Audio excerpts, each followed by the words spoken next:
नमस्कार मित्रांनो, मराठी क्राईम स्टोरीमध्ये आपलं स्वागत आहे. आजची ही सत्य घटना अत्यंत धक्कादायक आहे. आई समान महिलेसोबत शेडमध्ये रात्रभर नग्न शरीर संबंध आणि घडलं भयंकर. आजच्या कलयुगात लोकांना अजिबात लाजच उरलेली नाही, अशी भयंकर परिस्थिती निर्माण झालेली आहे. कोवळ्या वयाच्या नजरेमध्ये अगदी आईच्या वयाच्या महिलाबद्दलची ही वासना निर्माण होत आहे. तर काही महिलांना मुलाच्या वयाच्या कोवळ्या मुलाशी संबंध करण्यामध्ये आनंद येत आहे. वासनेची फैलावलेली विकृती समाजाच्या विनाशाला कारणीभूत ठरत आहे. सांगली जिल्ह्यात एका 23 वर्षीय मुलाने आईच्या वयाच्या महिलेसोबत संबंध प्रस्थापित केले. नंतर या दोघांना शरीर सुखाची इतकी चटक लागली की ते रात्री त्यांच्याच शेडमध्ये येऊन नको ते कृत्य करू लागले. आणि पुढेही त्याच्या मुलाला समजले तेव्हा तो भडकला. त्याने आपल्या आईला त्या तरुणाच्या रूममध्ये रात्री रंगेहात पकडले. त्यावेळी मात्र त्याचा संयम संपला. त्यानंतर जे पुढे घडले ते अत्यंत धक्कादायक आहे. काय आहे संपूर्ण स्टोरी बघूया सविस्तर या व्हिडिओमधून. आजची सत्य घटना महाराष्ट्राच्या सांगली जिल्ह्यातील आहे. सांगली जिल्ह्याच्या टोकाला जत तालुका आहे. या गावामध्ये सुरेश पुजारी हा आपले आई व पत्नी आणि मुले सून यांच्यासह राहतात. त्यांना महेश नावाचा 23 वर्षाचा मुलगा आहे. महेश हा घरात सर्वांच्या लाडाचा होता. तो सध्या अविवाहित आहे आणि त्याचे कुटुंब मोलमजुरी करत आणि त्याचबरोबर केसावर फुगे विकण्याचा व्यवसाय करतात. KS हायस्कूल समोरील एका झोपडपट्टीमध्ये हे कुटुंब राहतात. महेश हा 23 वर्षाचा तरुण होता. मात्र कोणतेही काम करीत नव्हता. रिकामटेकडा होता. त्याला काही कामधंदा करायची गरज वाटत नव्हती. त्याच्यावर कसलीही जबाबदारी नसल्यामुळे रिकाम्या डोक्यामध्ये वासनेचा खेळ सुरू झालेला होता. समोरून येणाऱ्या प्रत्येक महिलेकडे वाईट नजरेने पाहण्याचा छंद त्याला आता कायमचाच झालेला होता. यातूनच तरुण मुलीपासून तर प्रौढ महिलापर्यंत तो वाईट नजरेने बघत असायचा. त्याची ही वाईट भिरभिरती नजर आता एका वयस्कर महिलेवर पडलेली होती. ती महिला त्याच्या आईच्या वयाची होती. त्या महिलेचा मुलगा देखील महेश याच्या वयाचा होता. पण तरीही तो तिच्यावर फिदा झालेला होता. तिच्या मागे पुढे फिरू लागलेला होता आणि तिलाही त्या कोवळ्या तरुणाचे मागे फिरणे आवडू लागले होते. त्याच्या मनात वासनेचा खेळ सुरू आहे हे तिने चांगल्या प्रकारे ओळखले होते. वास्तविक तिने त्याला त्या ठिकाणीच रोकायला हवे होते. मात्र तिने तसं केलं नाही. उलट ती देखील त्याच्याकडे आता एकटक बघू लागली होती. आता ती त्याला घरी बोलावू देखील लागली होती. त्याच्या घरी जाऊ लागली. त्याला आपलं अंग दाखवू लागली. त्या महेशला तेच हवे होते. तो तिच्याशी लगट करू लागला. तिला नको त्या ठिकाणी स्पर्श करू लागला. अश्लील बोलू लागला आणि मोबाईलवरती देखील तो अश्लील व्हिडिओ तिला दाखवू लागला. आता दोघांनीही संपूर्ण मर्यादा लाज सोडलेली होती. याचे परिणाम पुढे किती भयंकर होणार आहे हे त्यांना कल्पना देखील नव्हती. परिणामाची जाणीव नसल्याने त्या दोघांचे प्रेमसंबंध निर्माण झाले. तो म्हणायचा, ही माझी प्रेमिका आहे. इतका तो तिच्या प्रेमामध्ये वेडापिसा झालेला होता. आता दोघे इतके कामंद झाले होते की थेट मयतच्या घरी जाऊन संबंध बनवत असे. ते रात्री त्यांच्या पत्र्याच्या शेडमध्ये त्यांचे संबंध बनवत असायचे आणि असंच त्यांचा हा खेळ रात्रभर चालायचा. आता हळूहळू यांचे हे प्रकरण अनेकांना माहिती झाले होते. त्या महिलेचा मुलगा होता रोहित. रोहित माने हा गुन्हेगारी प्रवृत्तीचा होता. तो घरफोड्या, अत्याचार, पोक्षीसारख्या अशा अनेक वाईट गुन्ह्यामध्ये तो प्रसिद्धच होता. अलीकडे त्याच्या आईच्या वागण्यामध्ये झालेला बदल त्याच्या लक्षात आलेला होता. रोहित गुन्हेगार असल्याने तो फारसा घरी नसायचा.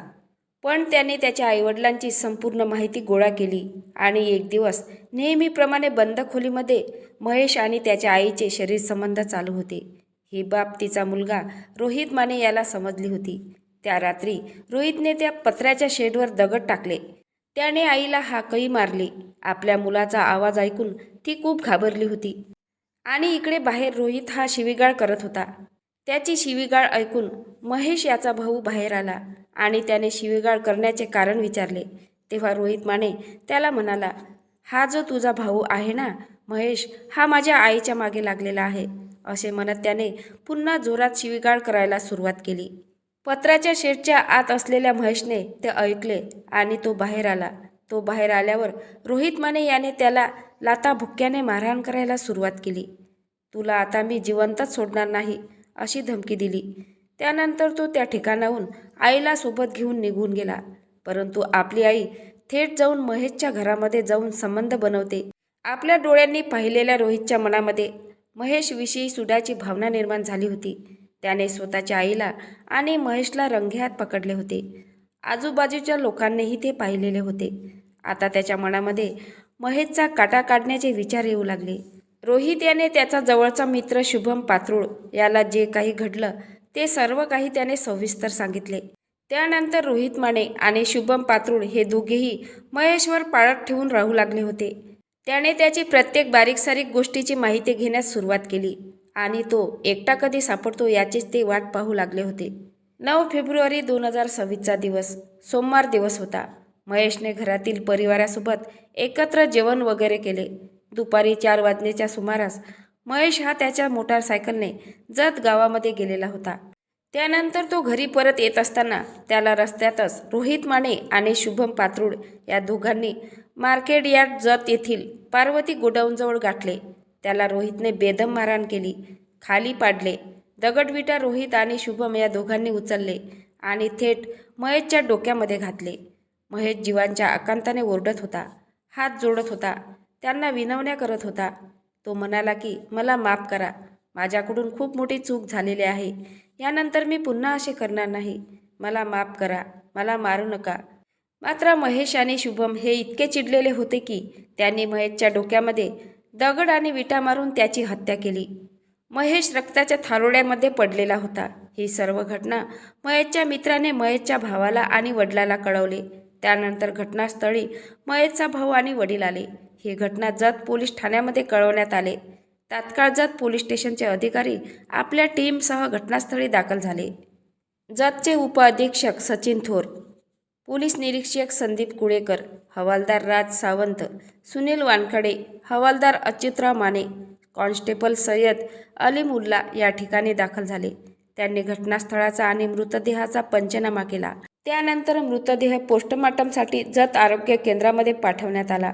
जत पोलिसांनी मल्लेशच्या खुनाबाबतची प्राथमिक माहिती घेतली. मल्लेश याचा खून अनैतिक संबंधातून झालेला आहे अशी माहिती पोलिसांना मिळाली. जत पोलीस ठाण्यामध्ये महेशचा भाऊ सुरेश पुजारी याने फिर्याद दिली.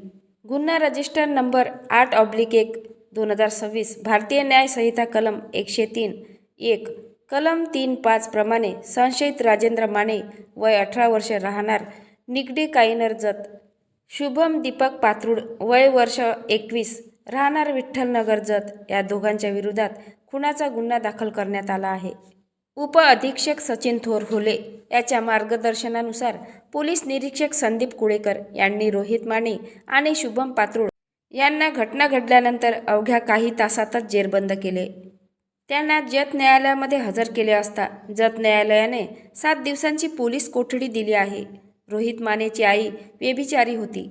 तिचे महेशबरोबर अनैतिक संबंध होते. ही महिला बिनधास्तपणे वासनापूर्तीसाठी महेशच्या खोलीवर जायची आणि ही बाब महेशच्या घरच्यांना माहिती होते. मात्र तेव्हा त्यांनी महेशला कसलेही विरोध केलेला नव्हता. पण पुढे ही बाब तिच्या मुलाला समजली आणि त्याने महेशला ठार मारण्याची धमकी दिली. तरी देखील हा प्रकार थांबलेला नव्हता. शेवटी जे व्हायचे होते तेच झाले आणि त्यानंतर महेशचा निगूनपणे खून झाला. अनैतिक संबंधामुळे एवढं मोठं कांड घडलं. मात्र अशा घटना दिवसेंदिवस वाढतच चाललेल्या आहे. या घटनेबद्दल तुम्हाला काय वाटते नक्की कमेंट बॉक्समध्ये सांगा. नवीन असाल तर चॅनलला सबस्क्राईब करा, लाईक करा. भेटूया पुढल्या व्हिडिओत. जय महाराष्ट्र.